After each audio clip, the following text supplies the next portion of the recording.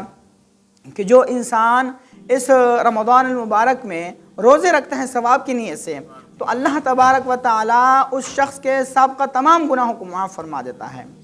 تو یہ کتنی بڑی فضیلت والی بات ہے مولانا صاحب کہ دیکھیں نا، ہم ساری زندگی ہم گناہوں میں بسر کرتے ہیں، تو کیوں نہ آج ہم مہینہ آ رہا ہے تو ہم یہ مہینہ اللہ اور اس کے رسول کے مطابق کیوں نہ گزاریں۔ جب ہم گزاریں گے تو انشاءاللہ اللہ تبارک و تعالیٰ ہمارے سابقہ سارے گناہوں کو معاف فرما دے گا۔ سلامت صاحب، ایک اور سوال کہ کچھ لوگ ہوتے ہیں جو روزہ نہیں رکھ سکتے، جی روزہ نہیں رکھ سکتے لیکن وہ روزہ رکھوا بھی سکتے ہیں اور کھلوا بھی سکتے ہیں، تو ان کے لیے کیا حکم ہے؟ آپ نے بہت پیارا سوال کیا مولانا صاحب۔ آج کل کے زمانے میں ہمارے معاشرے میں بہت سی بیماریاں آ گئی ہیں، ایسے بیماریاں آ گئی ہیں جو کہ لا علاج، جس کو ہم مرض کہتے ہیں، لا علاج مرضیں آ گئی، لا علاج بیماری آ گئی جن کا علاج ممکن نہیں ہے، ٹھیک ہے۔ تو بعض دفعہ انسان اس سٹیج پہ چلا جاتا ہے کہ وہ خود بولنے کے قابل نہیں ہوتا، تو پھر اس کے لیے دین اسلام نے رعایت رکھی ہے۔ وہ رعایت کیا ہے؟ وہ فدیہ صوم ہے، فدیہ صوم اس کو کہا جاتا ہے، ٹھیک ہے۔ کہ اگر وہ انسان کیا کہتے ہیں کوئی ایسی بیماری میں مبتلا ہے جو کیا کہتے ہیں جس کا علاج نہیں ہے، جو متعدی ہے، ہمیشہ رہنے والی ہے، تو ایسے انسان پر فدیہ لازم ہے کہ وہ ہر روزے کا فدیہ ادا کرے گا۔ اور فدیہ کا جو بہترین مصرف ہے حضرت صاحب وہ ہے مدارس، ہمارے جو دین اسلام کے جو مدارس ہے، جہاں پر کیا کہتے ہیں دین اسلام کے نوجوان، دین اسلام کے طالب علم دن رات جو ہے دین اسلام کی خدمت کرتے ہیں۔ قال رسول اللہ صلی اللہ علیہ وسلم کا ورد ہوتا ہے، اللہ اس کے رسول کا ذکر ہوتا ہے، تو سب سے بہترین مصرف جو ہے وہ کیا کہتے ہیں مدارس میں ہیں۔ میں بھی اپنے ناظرین سے یہ کہتا چلوں کہ یہ مہینہ آ رہا ہے، برکتوں والا، رحمتوں والا مہینہ آ رہا ہے، تو اس میں آپ جتنی نیکی سمیٹ سکتے سمیٹ لیں۔ کیا پتہ کہ یہ ہمارا آخری رمضان ہو، کیا پتہ کہ یہ ہمارا آخری رمضان ہو پھر ہم اس کو نہ دیکھ سکیں، تو آپ جتنے بھی صدقات کر سکتے ہیں صدقے کریں۔ اور کیا کہتے ہیں اگر آپ نے فدیہ دینا ہو، ٹھیک ہے، تو وہ آپ اپنے مدارس کو دیں، جہاں جو مدرسہ آپ کے قریب ہیں وہاں پر آپ کو اس کے دیں۔ جی مولانا۔ سلامت صاحب، ایک اور سوال کہ ماہ رمضان المبارک کے اندر بعض اوقات یہ سوچ لیتے ہیں کہ ہم نے بس روزہ رکھا ہے، تو روزے سے مراد کہ جب طلوع آفتاب سے لے کر طلوع غروب تک، مطلب کہ جب تک سورج غروب نہیں ہوتا تب تک ہم نے کچھ کھانا نہیں، کچھ پینا نہیں، تو کیا یہ صرف پیاس اور بھوک کا ہی روزہ ہوتا ہے یا کہ اس کے اندر اور بھی کچھ چیزیں ہیں جو ایڈ کرنی ہوتی ہیں؟ مولانا آپ نے بہت ہی خوبصورت سوال کیا۔ جیسا کہ آج کل ہمارے معاشرے میں ہم دیکھتے ہیں کہ جب ہم نے روزہ تو رکھ لیا لیکن ہم نے حرام کھانا ہے، ہم نے سود کھانا ہے، ٹھیک ہے، ہم نے غریبوں کے مال پر قبضہ کرنا ہے، ہم نے یتیموں کے مال پر قبضہ کرنا ہے، ٹھیک ہے، ہم نے گالم گلوچ کرنی ہے، لڑائی جھگڑا کرنا ہے، چغلی کرنی ہے، غیبت کرنی ہے، تو مولانا یہ روزہ نہیں ہے، یہ صرف اپنے آپ کو بھوکا رکھنا ہے، بس یہ صرف اپنے آپ کو پیاس اور بھوک سے کیا کہتے ہیں دور رکھنا ہے۔ اصل روزہ یہ ہے کہ آپ اپنے نفس کی حفاظت کریں، آپ اپنی آنکھوں کو گناہوں سے محفوظ کریں، اپنے کانوں کو گناہوں سے محفوظ کریں، اپنی زبان کو گناہوں سے محفوظ کریں۔ اصل روزہ یہ ہے کہ آپ کسی کی چغلی نہ کریں، کسی مسلمان کی غیبت نہ کریں، کسی کے ساتھ حق تلفی نہ کریں، اور کسی کے زمین پر قبضہ نہ کریں، کسی کے ساتھ ظلم زیادتی نہ کریں، ٹھیک ہے۔ اگر آپ یہ اعمال بجا لاتے ہیں تو اللہ تبارک و تعالیٰ کے ہاں آپ کا روزہ بڑی برکت والا، بڑی نعمتوں والا اور بڑی اجروں کے ساتھ اللہ تبارک و تعالیٰ آپ اس کو روزے کو اپنی بارگاہ میں قبول و منظور فرمائے گا۔ صرف بھوک اور پیاس کو مٹانا روزہ نہیں ہے، بالکل اصل روزہ یہی ہے کہ اپنے نفس کو مارنا۔ علامہ اقبال رحمۃ اللہ علیہ فرماتے ہیں کہ یہ شہادت گہے الفت میں قدم رکھنا لوگ آسان سمجھتے ہیں مسلمان ہونا، تو وہ کہتے ہیں کہ جب تک آپ نے دل سے کلمہ نہیں نہ پڑھا تو پھر آپ جو کچھ مرضی کرتے رہیں، وہ آپ کی عبادات، وہ آپ کا انداز، وہ صحیح طرح سے آپ دین اسلام کی خدمت نہیں کر سکیں گے۔ تو اس لیے پھر ہمیں چاہیے کہ ہم اپنے نفس کو ماریں، اپنے آپ کو ماریں، اپنی میں کو ختم کریں، اپنے تکبر اور غرور کو ختم کریں، تاکہ بارگاہ خداوندی میں ہماری یہ عبادت قبول ہو جائے۔